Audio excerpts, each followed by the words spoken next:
और मेरे जिगर के टुकड़ों, कैसे हो यार। जस्ट इमेजिन कि अगर मैं ये वीडियो बना रहा होता और मेरी ये शर्ट यहाँ से फटी होती, मेरा मुंह खराब सा होता, मतलब खराब एज इन की थोड़ा सा मैला टाइप होता, और मेरे बाल थोड़े से बिखरे होते, तो क्या आपका मन करता ये वीडियो देखने का?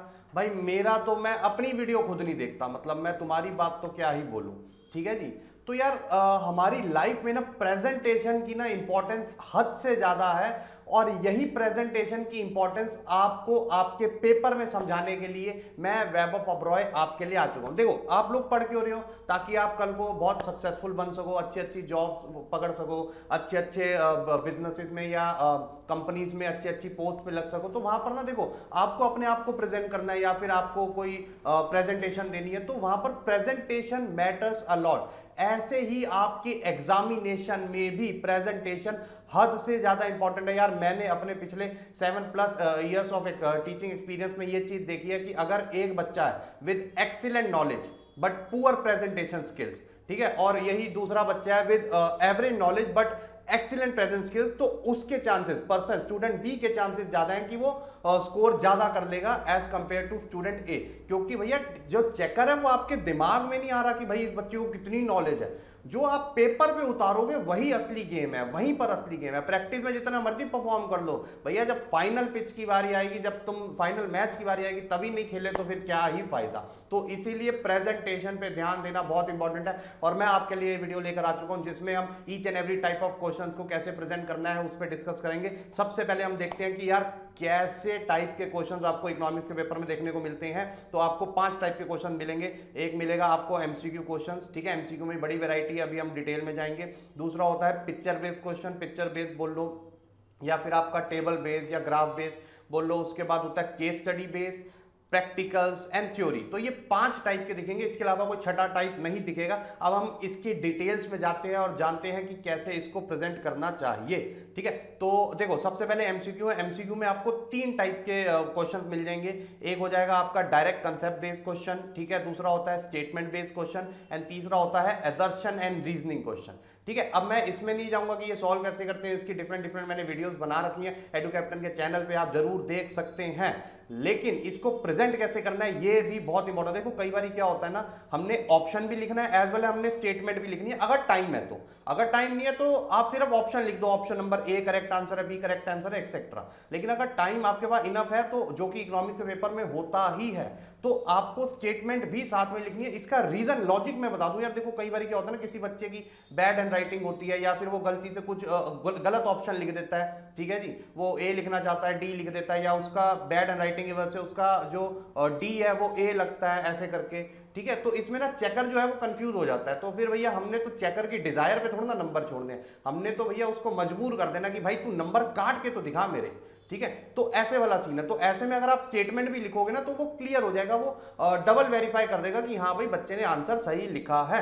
तो ये मेरे अकॉर्डिंग ऐसे करना चाहिए, बट ओनली जब आपके पास टाइम है। क्योंकि जो स्टेटमेंट्स होती है ना वो बड़ी बड़ी, जैसे ये लिखोगे या फिर ये लिखोगे या फिर असर्शन रीजनिंग लिखोगे, तो ये टाइम कंज्यूमिंग हो जाएंगी। ठीक है, इसीलिए। उसके बाद चलते हैं पिक्चर बेस्ड या फिर टेबल बेस्ड क्वेश्चन में। देखो जो आपके पिक्चर बेस्ड क्वेश्चंस है, पिक्चर में तो सबसे पहले तो आपको पिक्चर को केयरफुली एनालाइज करना है भैया, किसके बारे में वो बात कर रहा है। ठीक है जी, और कई बार क्या होता है ना, इनमें स्टेटमेंट्स भी लिखी होती हैं, तो वो स्टेटमेंट्स रीड करना मत भूलना कि पिक्चर में इतने खो गए। ठीक है, फिर उसको रिलेट करो, ठीक है, अच्छे से किया भाई ये किस चैप्टर का है, फिर अकॉर्डिंगली आंसर करो। लेकिन वो पिक्चर के अराउंड ही आंसर करना है आपने, वो कंसेप्ट के अराउंड आंसर नहीं करना आपने, ये बात याद रखना। ठीक है जी, अब जैसे यहां पर वो ऑब्वियसली मैं पिक्चर देख रहा हूं तो मुझे ये पता चल रहा है कि यार जीडीपी हॉट एयर बैलून में बढ़ रही है, ऊपर जा रही है, बढ़ रही है।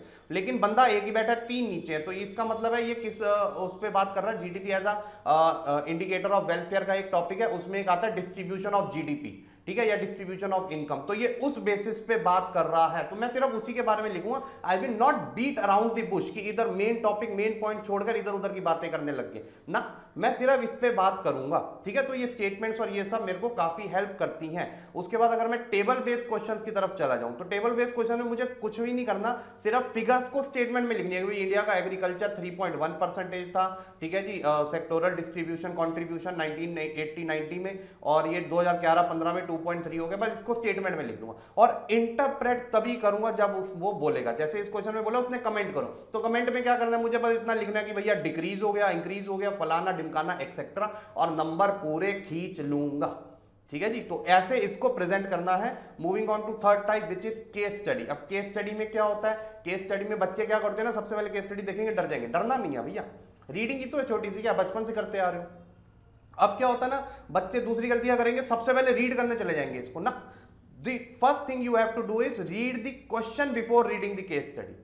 क्योंकि भैया आप देखो ना, मैं अगर कुछ ढूंढने जा रहा हूं तो पहले मेरे को ये तो पता होना चाहिए मैं ढूंढ क्या रहा हूं उन चीज में। तो ऐसे ही पहले मैं क्वेश्चन रीड करूंगा कि भाई he is asking for sustainable development. अब मैं देखूंगा कि भैया सस्टेनेबल डेवलपमेंट की कहीं मुझे डेफिनेशन दे रखी है कि नहीं दे रखी है, तो मैं उसी के अराउंड लिख दूंगा। जैसे development that meets the needs of present without compromising the ability, ये मेरे को डेफिनेशन मिल गई। अगर मैं पहले रीड करता, फिर मैं क्वेश्चन रीड करता, और फिर मेरे को दोबारा रीड करने की जरूरत पड़ती केस स्टडी को, तो ये टाइम कंज्यूमिंग हो जाता। तो पहले मेरे को पता चल गया ना भैया what I am looking for. फिर उसके बाद जरूरी नहीं है कि आपको आंसर आपकी केस स्टडी से ही मिलेगा। कई बार आप ऐसे क्वेश्चंस भी देखोगे कि case study is just a waste of time, लेकिन हमें रीड फिर भी करनी पड़ेगी। ठीक है, और आपको आंसर कई बार अपने आप फ्रेम करना पड़ सकता है, तो इसमें घबराने की जरूरत नहीं है। आपको टॉपिक पता होगा, आपके सिलेबस में से ही केस स्टडी आएगी, उसके बाहर की नहीं आएगी। करंट अफेयर्स की नहीं पूछेगा कि ऐसा क्यों हो गया, ऐसा क्यों हो गया। ठीक है, तो this is how you answer case study based questions. अब चलते हैं प्रैक्टिकल, बहुत इंपॉर्टेंट। कई बच्चे प्रैक्टिकल बहुत अच्छी करते हैं, इतनी अच्छी करते हैं, लेकिन घर पे प्रैक्टिस कर करके उनकी ऐसी आदत हो जाती है, वो सिर्फ क्या है शॉर्ट फॉर्म में लिखने लग जाएंगे, या फिर सीधा वैल्यूज को ऐड करने लग जाएंगे। जैसे उसने बोला वैल्यू ऑफ आउटपुट निकालो, तो वैल्यू ऑफ आउटपुट आपका फॉर्मूला होता है sales plus change in stock. मतलब एग्जांपल दे रहा हूं, इसमें वो नहीं लग रहा, तो sales plus change in stock वो ये लिखेंगे ही नहीं, वो सीधा देखेंगे भाई सेल्स है ये 10,000 ये है, और ये चेंज इन स्टॉक है ये है, और फाइनल आंसर लिखा और छुट्टी ना। प्रेजेंटेशन ही नहीं है बिल्कुल भैया। हर फॉर्मूला लिखने के भी नंबर हैं, इसके भी लिखने, हर एक स्टेप के अपने नंबर अलॉटेड होते हैं। तो आप ये गलती मत करना, घर की प्रैक्टिस नहीं है ये, फाइनल चीज जारी है।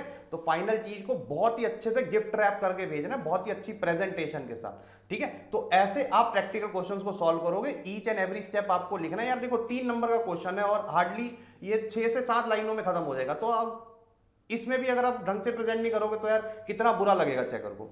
फिर चलते हैं फाइनल थ्योरी क्वेश्चन में, जो कि बहुत इजी होते हैं और सबसे ज्यादा इंटरेस्टिंग क्वेश्चंस है, क्योंकि बच्चा इसमें से मैक्सिमम मार्क्स रीप कर सकता है, छीन सकता है उसमें से। क्यों? क्योंकि ये कंटेंट बेस्ड आंसर्स होते हैं। इसमें अगर आपको नहीं भी आता ना, फिर भी सबसे ज्यादा चांसेस है इसी में मिलेंगे। यार पिक्चर नहीं समझ आई तो नहीं लिख पाओगे, गलत हो जाएगा, कुछ उल्टा सीधा लिख दोगे। ठीक है, टेबल नहीं समझ आया उल्टा सीधा लिख दोगे, एमसीक्यू में चांसेस होते हैं बहुत ज्यादा गलत होने के। लेकिन ये जो थ्योरी क्वेश्चन होते हैं भैया, ये सबसे ज्यादा इंपॉर्टेंट थ्योरी क्वेश्चन होते हैं। ठीक है जी, तो इसीलिए आपकी क्वालिटी सबसे पहली डिपेंडेंस होती है आपके मार्क्स की, आपकी क्वालिटी पे, और लिटिल बिट क्वांटिटी की भैया। थोड़ा सा तो अच्छा कंटेंट होना चाहिए क्वांटिटी वाइज। यानी कि अगर वो आंसर मांग रहा है, सपोज करो डिमोनेटाइजेशन कि वो उसने स्टेटमेंट दे दी और बोल रहा है इस कंसेप्ट को एक्सप्लेन करो, तो पहले तो आप उस स्टेटमेंट को लिखो कि दिस पर्टिकुलर स्टेटमेंट, भले ही डैश डैश करके लिख दो, इन्वर्टेड कॉमर्स में लिख दो, लेकिन आप लिख दो उसको। ठीक है, और फिर उसके बाद relates to demonetisation is done for curbing the black money, ये वो एक्सेट्रा, फिर ऐसे एक्सप्लेन करो। और ठीक है, कई बार इसमें डिफरेंस बेस्ड क्वेश्चंस भी आते हैं, तो डिफरेंस में अगर आप टेबुलर फॉर्म में रिप्रेजेंट कर रहे हो तो do not forget to write basis, क्योंकि बेसिस बहुत अच्छी प्रेजेंटेशन देता है आंसर की।